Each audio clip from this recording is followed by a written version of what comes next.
Greetings, welcome back. Here we are, southern Sweden, building a big studio in a big old barn. I say the same thing every week, don't I? We're in a big barn in Sweden, building a big studio, getting closer. So, where are we? Elsa's painting the floor of the mezzanine. Bloody hell, looking great, Elsa. So this is where the snooker table is going to go. One of these days we will move it over here and then we can do the floor in the hayloft. But today I'm going to start building the first of the new pieces of studio furniture, which is going to be for my little Studer desk, which I have, which is 14 channels. Sounds very cool. But in Berlin I had it in front of me as I was working, which for a start I never really saw the point of. I'm only really using the preamps. I'm not really mixing on it. And also just because of how thick it is, I could never really get my legs underneath it very well, and as a result I would sit at a very weird angle and kind of uncomfortably, and as a further result I ended up having like massive back problems for the last 5 or 6 years. So this time I'm going to actually have it off to the side. Over there I'm going to have a rack on wheels, a trolley kind of thing, which is going to have this desk on top, and underneath it will be all the patch bays for all the mic lines and for all of the outboard and everything. It'll all be over there, easily accessible, but kind of tucked out of the way. And then next to it I will have another trolley, which will just be extra mic pre's and the converters and a few other bits. I'm going to build a separate desk here, which will have plenty of room underneath, maybe even room for a keyboard that pops out or something, with a couple of angled rack bays at the top, so I can have compressors or maybe the 500 rack thing there, stuff that I want to be able to get to easily and see. And then on the other side of the desk I'll have a final trolley, which will be basically compressors and EQs, other stuff like that. So hopefully in the end the whole thing is kind of quite modular and can move around, and even in the end I'm dreaming of having a desk which I can raise up and down, because maybe in the end I want to stand up in here, which would also mean I would get the speakers on some sort of hydraulic stands that could move up and down.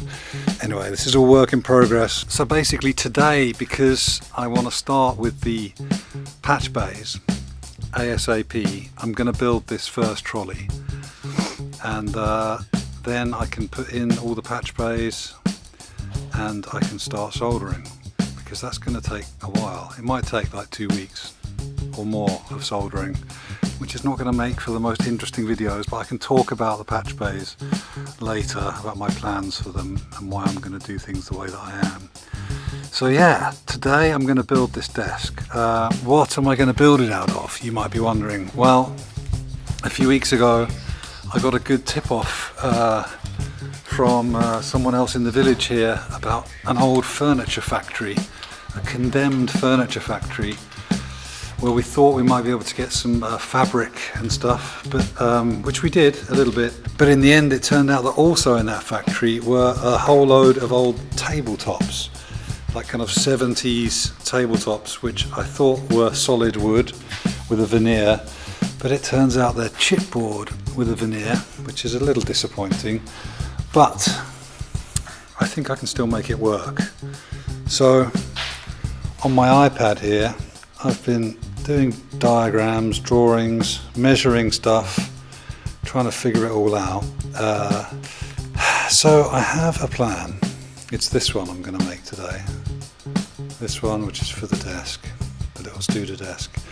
I'll try and sort of explain myself as I'm going, kind of making it up as I go along, as usual, but I have an idea. So let's see how that goes.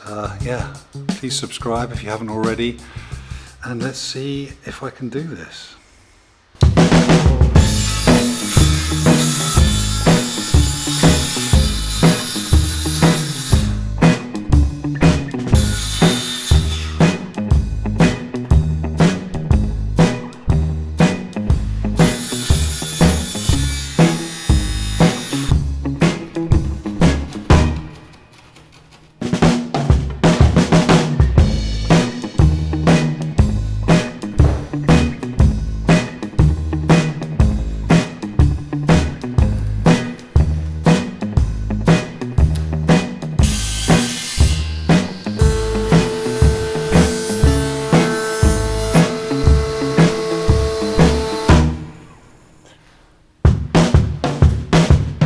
Okay, I did originally cut some oak strips for the edge of this, but then I remembered that we have a load of these old shipping crates which we found upstairs when we moved in, and they are a pretty damn good match for whatever the veneer is on this. So I took off the oak and now I've cut some strips of this instead. So now I'm basically just gluing on edging strips around this piece. The other one that I cut out, I chipped a bit of the veneer. So I've glued some new pieces of veneer in. So yeah, we should end up with both pieces nicely edged with some nice chunky, whatever this is, walnut, or I don't know what it is, black oak, who knows. Whatever it is, it would have been really waterproof because this would have been going across the oceans 100 years ago, transporting limes and stuff.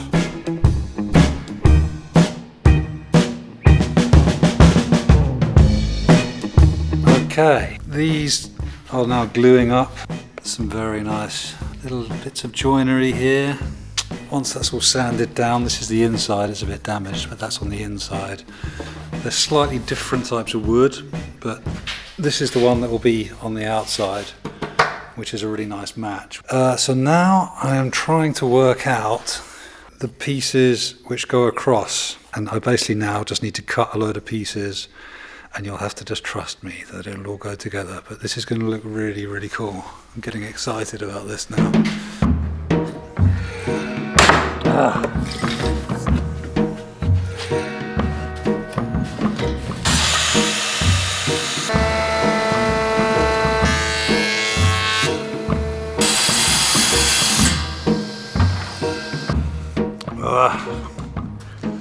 I'm slightly losing faith. Yeah, this material is really, both of these materials are really hard to work with in their own way. It's kind of weird. One is extremely hard and kind of rough, and the other is extremely soft and smooth. The old walnut, or whatever this is, no one seems to know for sure what it is. It's just some sort of bulletproof 100-year-old walnut or teak, or I don't know. And it's so dense. I mean, it's more dense than oak. It's literally like rock. It's like a piece of rock. Whereas this stuff, these boards, which I've already tested a bit of oil on here, this veneer is so thin that I actually broke through the veneer at the top here, and so I've stuck another little strip of the walnut on top just to kind of hide that top edge, which I think will look okay in the end. I have a plan. I didn't film it because I was so pissed off with it, but yeah, this is where I'm up to now. Yeah, I'm going to let this dry for a bit. I've cut some of the in-between pieces. I still don't know how I'm going to fix it all together. I kind of don't really want to just screw through it, but I have a feeling because this is just chipboard, I'm not really going to be able to do any kind of like nice dowels or anything. I might try screwing from the other side, making little blocks. Yeah, we'll see. In the meantime though, look at this baby. I have screwed that in. I have given it 2 coats of oil and a coat of wax. It's smoother than a baby's bottom, as they say. It's really nice. So now I can start setting up my electronics bench. And now it's full of junk. What a mess again. But look at this. Chairs, connectors, cable. I mean, that's just the beginning of the cable. Patch bay layout. First thing I'm going to do is screw in hundreds of XLR sockets into these things. Okay, I've done 2. This one I did with little nuts and bolts, which literally took me about 40 minutes. So then I thought, maybe I'll go a bit more kind of steampunk vibe, and I went and got some rivets. So the second one I've riveted, and this one took me maybe 5 minutes, and I even built a little kind of rack thing which would hold it all off the ground and nicely in place. I think riveting is the way to go. I think it looks pretty cool actually. Looks a bit more sort of industrial.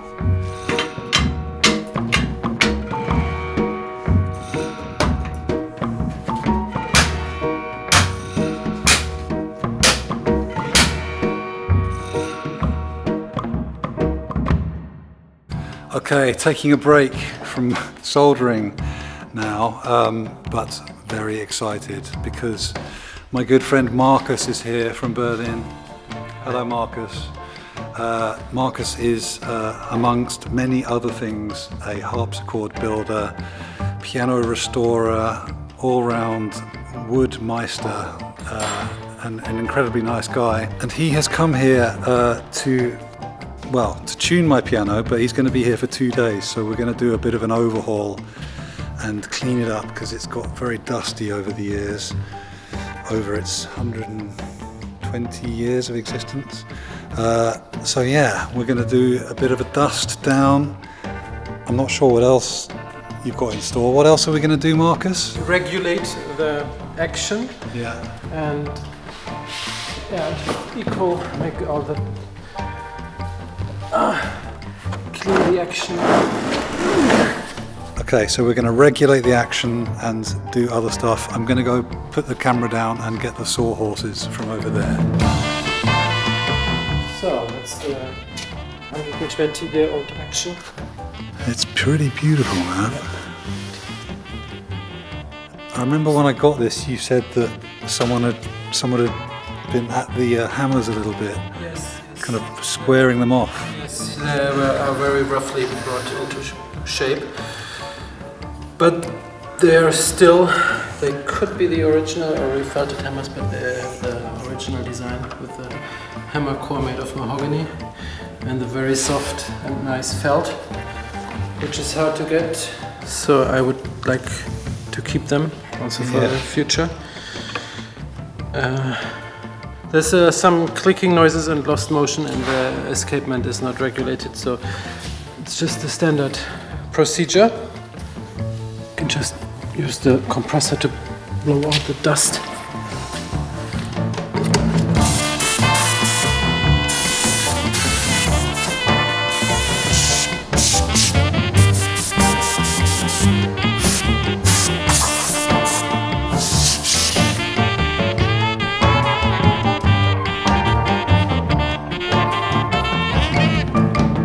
Each part of the piano was done, of course, by hand, and the guy who made the bass bridge signed it. It says Daniel in this old German Sütterlin handwriting.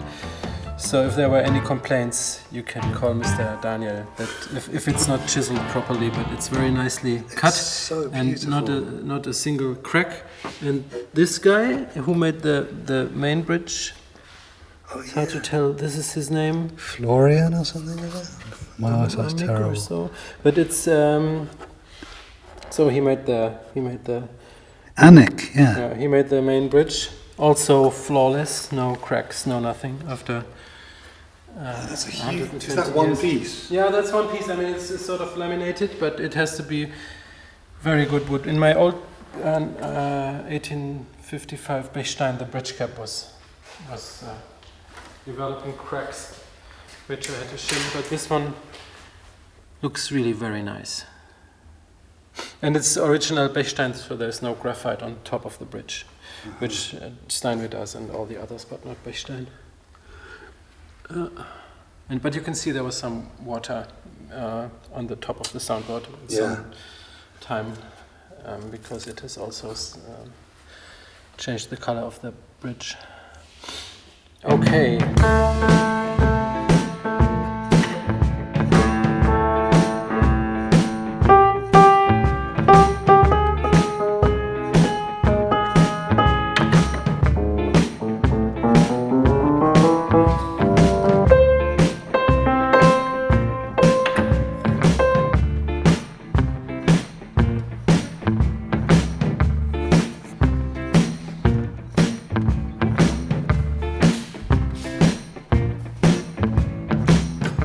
Trying to strengthen the repetition spring, which is for some reason gotten too weak, I guess, for the Fortissimo.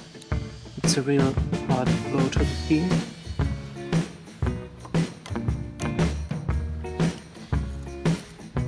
Leaving Markus for a second. Very exciting today. Matthias is here and he's putting in the heat pumps. He's already done the one in the booth and the one in the control room, which clearly I messed up a bit because you can still see some staples underneath, so I'm going to have to put a bit more trim around there, which will be okay. We can handle that. But yeah, look at that. That looks very cool. That is very exciting. If you're wondering why I'm covered in mud, I do have a Hitler moustache. Markus said I had a Hitler moustache, and I do. Yeah, I've smoothed it out. But the reason I have the Hitler moustache is because I've been outside. It's going to get bright. Putting in the bases for the outside units of the heat pumps. Right, so me and Markus just fixed up the planer and jointed some of these planks from these big shipping container things. And it's actually like a total amazing mixture of old tropical hardwoods. I think Markus thinks this might be wenge or wenge, I think in English. Some oak here. This totally just looks like mahogany. Everything's cut now. I'm going to try to not screw through here. I'm going to try using these little oak corner blocks and I'm going to screw it together from the inside and hopefully it will still be very strong. I'll screw and glue it all. Yeah, fingers crossed.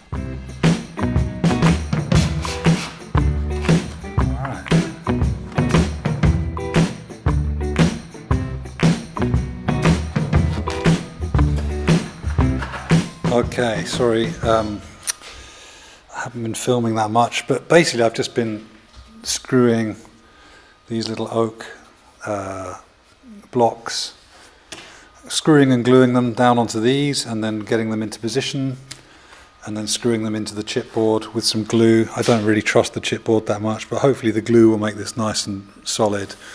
So the last one-ish that I need to do, for the carcass at least, is the original armrest bit, which should go in here somewhere. I'm going to set up the camera at a distance and I'm going to screw this one in. Yes, looking good.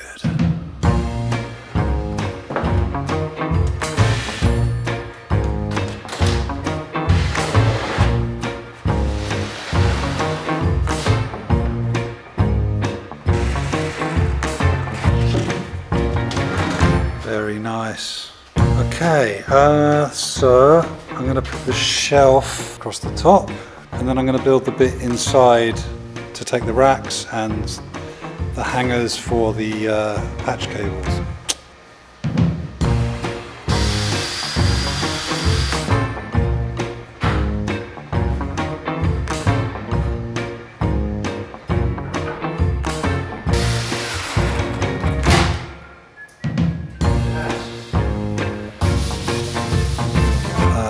Putting on these very fetching little covering strips.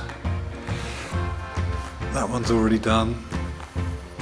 Just gluing this one down, taping it on. I don't know what kind of wood this is. Some sort of, I don't know, black mahogany or something. I'm getting very spoilt with all this tropical hardwood. Can't keep track of it all. I planed and jointed and thicknessed this extra piece, which is going to be, it's going to be the spine that goes down there, because on one side will be the racks of patch bay and then on the left side will be like a little kind of cubby of black stained MDF, which will have hooks. It will have a light in there, but it'll also have hooks for hanging all the patch cables and everything. Hopefully I can make it kind of neat and make it work. But that means that I need to put in this spine in the middle, secure it, and then I need to fix a box of MDF onto the left hand side here, and I thought I would rabbet, I think that's what they call it, out a groove on the side of this piece so that the MDF can screw into this. I think it will look pretty fancy, black stained MDF sitting next to that, and then that's something to fix the box onto.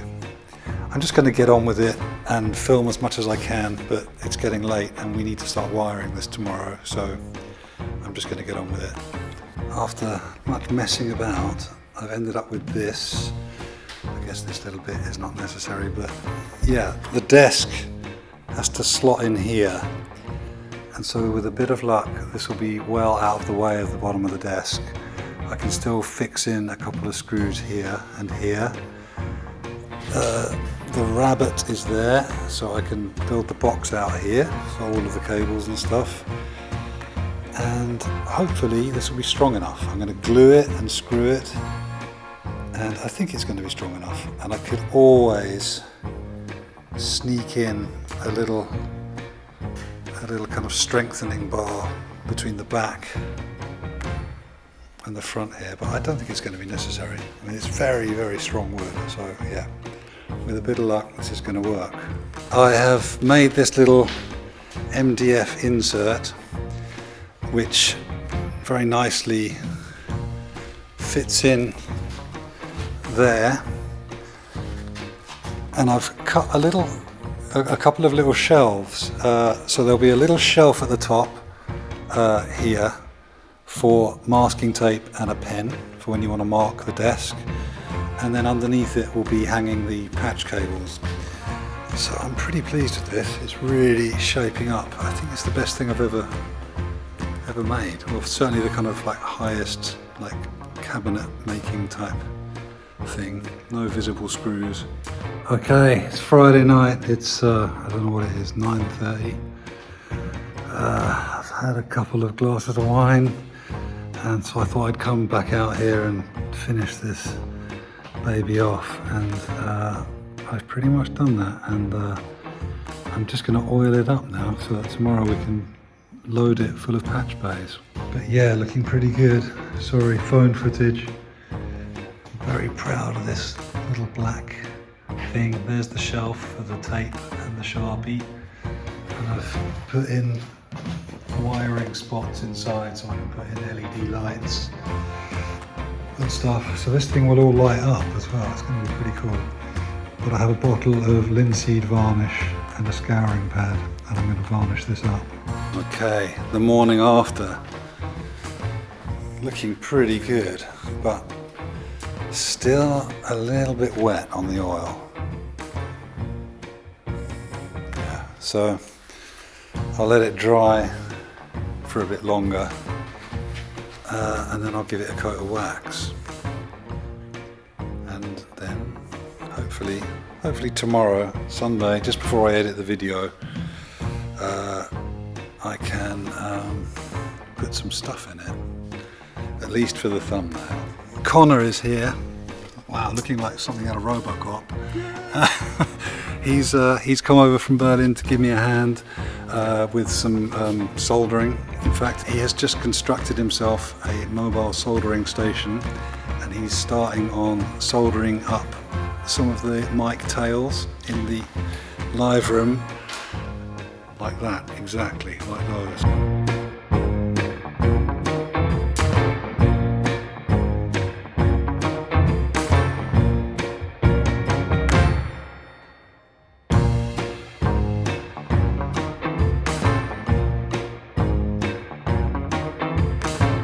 Alright, I've put in the rack strips, whatever they're called, and I've put in a little covering bit at the top so that the LEDs, which will be on this on the underneath of this, they will shine down onto the face of the patch bay, and then this little bit at the top just covers the gap at the top. So yeah, that should look pretty smart. I've cut a couple of strips here, which are going to sit under there to hold the desk in place. The only thing I'm wondering is if I'm going to be able to have the desk at a slight angle, because I think it would look really cool. I'm wondering if the front of the desk is actually going to kind of hit this if I angle it down. Okay, jumped ahead a little, sorry. Only a couple of hours till the video has to go out, so going as fast as possible, but the desk fits.